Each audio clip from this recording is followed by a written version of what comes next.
xëy na àggeek yu demee noonu nga xoolal ñu problème yi nga xam ni jamono ji moo ci nekk ak xëy na yow wax ñu ci sa gis-gis balaa moom muy wax ndax xar dina am ak quantité suffisante dina doy maanaam bu doyee ndax dina yomb.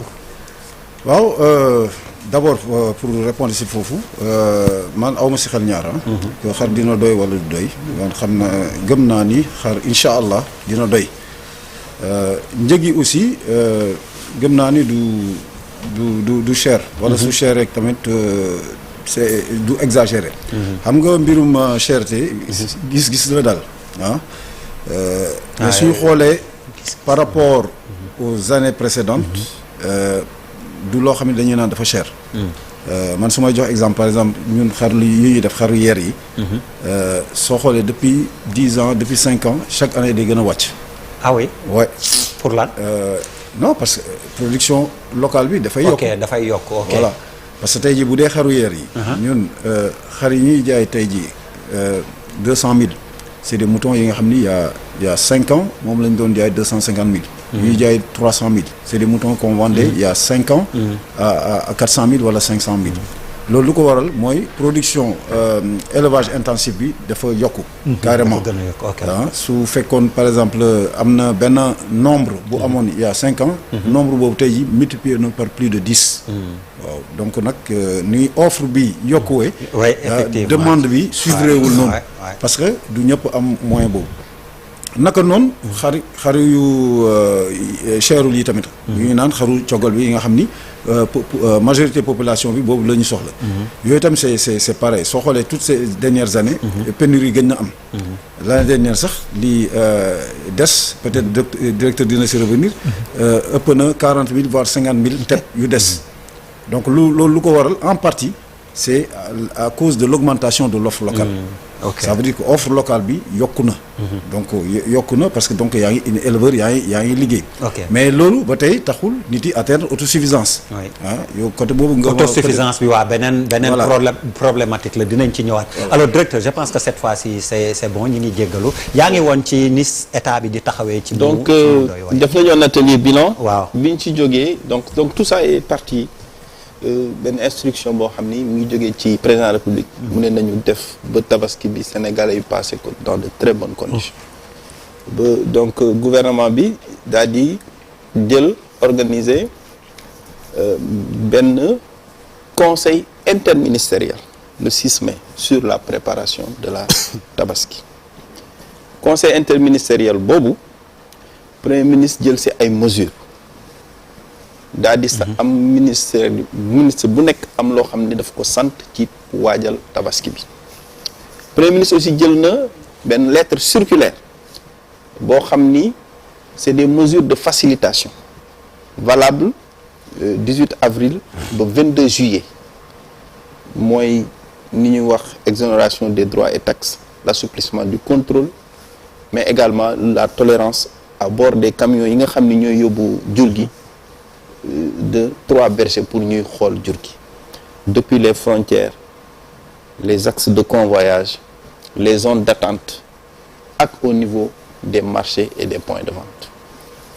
Okay. Donc toutes ces mesures-là par rapport ak question bi nga posé sur l'état de l'approvisionnement du marché les services déconcentrés ñu ngi suivre mun naa ne près de 300 marchés 296 pour être clair muy 188 marchés hebdomadaires 68 marchés permanents forail à bête donc forail permanent ak les 40 points de vente de Dakar boobu dañ ci am tous les jours la situation de l'approvisionnement mun naa ne biñ fi ñu toll ni tey boo ko comparé tabaski bii ñu génn tey on est à 657 000 moutons de tabaski.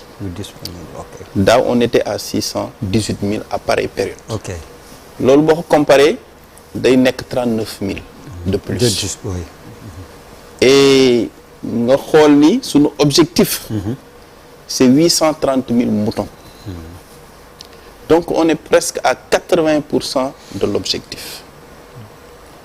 et donc ça veut dire que situation bi favorable na. Et si la tendance se maintient. am nañu yaakaar ci tabaski. xar yi jóge bitim réew. Pour le moment nous avons enregistré mun naa ne. 240 000 moutons yu dugg. Sénégal. fan lañ jóge. Mauritanie Mali lu ci ëpp fa lañ jóge. ok waaw donc mu nekk mais boo da ngay jàpp ni xar yooyu. par rapport à l'offre locale. il faut souligner que l'offre locale dafa am solo trop. parce que bu ñu jàpp ni li nga xam ni moom la ñuy tabaskee mooy 830 000 moutons yi ñu soxla. souvent ça dañuy def c'est erreur important. exactement souvent dañuy def erreur boobu dans le calcul. oui je vais faire cette précision pour montrer. exactement. lii Abou doon wax léegi. la production locale est importante. Elle est très significative. bu ñu jàppee ni Sénégal et c'est des chiffres qui sont issus du recensement oui. général de la population de l'habitat. Oui.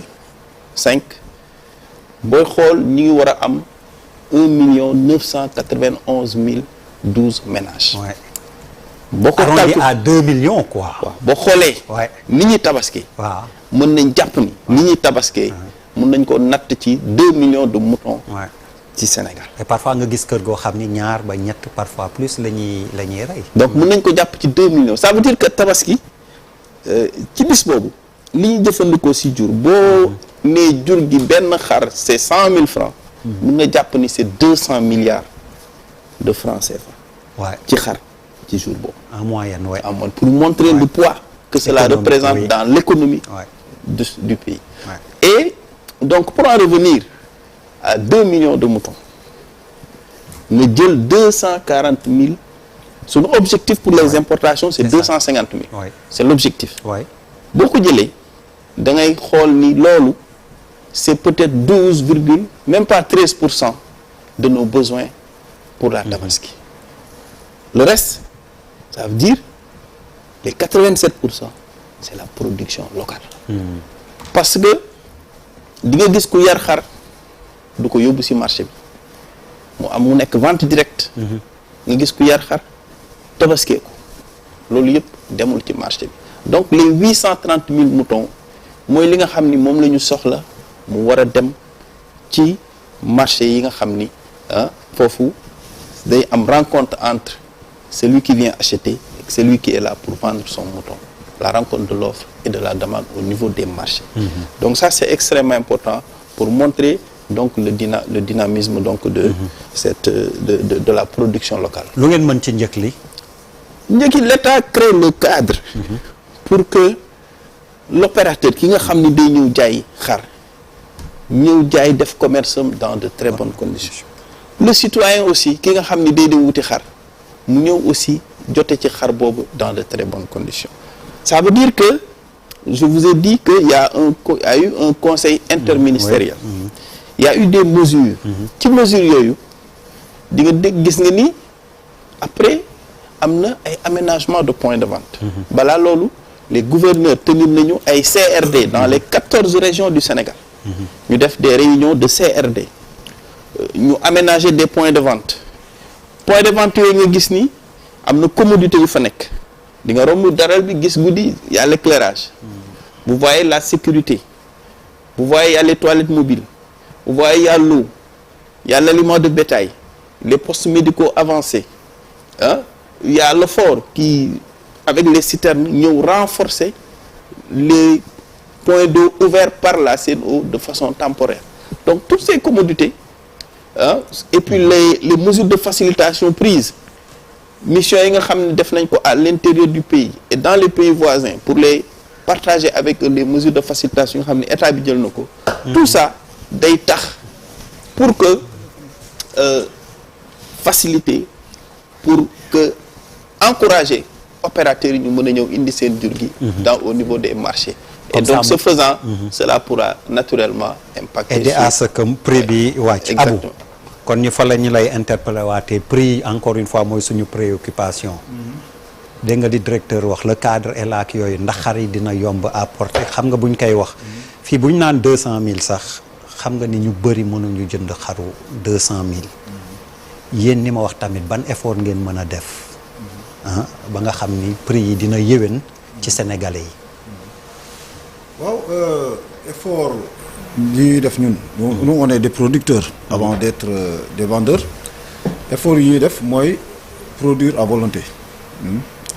yaa ngi ko doon wax plus ngeen di produire plus les prix. maa ngi ko doon wax sànq maa ngi ko doon wane ni li ñu produire bëri na bëriwaay bi nga xam ni chaque année day dem di gën a wàcc mais nag am na loo xam ne dañ ko war a sóoraale.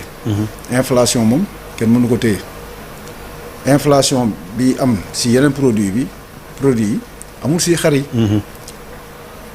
inflation yi am si yeneen produit yi amul si xar yi loolu waruñu ko réere mbir aussi loolu mooy wane ni. mooy aliment bétail bi ni ngay xont yeeg. non dama bëgg wax yokkute yi am si par rapport ak yeneen produit muy ay saabu di ay diwlin di yeneen produit ay kotol ak yooyu. ni muy yokkuwee pendant ces dernières années. xar yokku. ah oui prix wu xar bi. voilà en soi même. voilà je pensais prix bi laay wax def ngay wax. donc c'est dafa am ay facteurs yu bëri yuy intervenir si prix bi. directeur am na lu mu wax am na benn facteur bu mun a intervenir. si prix mooy parfois tracasserie s'il y a des tracasseries bu fekkee transport bi cher na ak yooyu loolu ça peut décourager les importateurs. ça peut décourager les éleveurs de telle sorte. importateur mooy ñiy jëlee bitim réew di indi. jula yi par exemple ñii di jëlee Mali. Mauritanie dem jëlee feneen. bu fekkoon dafa am ay tracasseries douanières wala policières. loolu dina leen décourager dina tax ba ku naroon indi par exemple. 10 000 moutons. peut-être 5 000 ngay indi. di nga gis ñoo xam ne sax dañ naroon ñëw dinañ décourager ñoo toog bay ñëw. te bu boobaa tamit offre bi day wàññeeku. te bu wàññeeku prix bi day yéeg. waaw day yéeg donc loolu lu am solo la loo xam ni da siy jouer. parce que soo gisee année yi passé yëpp prix bi yéegul yenn prix yi. c'est parce que tout simplement xar yi dugg na bu baax. ok bu dul woon daaw lu dugg ëpp na 250 000 têtes. peut-être du demee noonu. soo gisee mu demee noonu prix yi dernière minute ñi mujjee jënd sax ñoo gën a yombale c'est parce que bàyyi nañ xar yi ñu mu dugg bu baax. c'est parce que daral yi aussi oyofal nañ nit yi yëpp. nga ñëw installé wu nga fekk fa électricité fekk fa ndox ba pare ñu jox la aliment nga jox sax jur bon loolu yëpp daf koy faciliter. loolu daf si jouer mais luy gën a jouer encore une fois mooy li mu wax sax c'est la production. c'est l'offre locale. parce que bu offre locale bi su yokkuwul woon tamit loolu du demee nii. parce que offre locale bi mooy tax mooy day yokk ci marché bi. yokk aussi ci kër yi. parce que day tax aussi yow mii di produire bu fekkee produire yoo assez doo mën a servir ba di mën a servir keneen. boobaa yow ci sa bopp di nga dem jëndi. parce que nu mu wax sànq tey jii dañu yaakaar ni suñu waxee 830 000 têtes. dañu yaakaar ni loolu la ñuy soxla si loolu la Sénégal soxla. alors que Sénégal lu mu soxla ëpp na 2 millions. du ñuy immolé ëpp na 2 millions en réalité. c'est parce que tout simplement on est ñun dañu nekk un pays bi nga xam ni élevage dafa bokk ci suñu culture.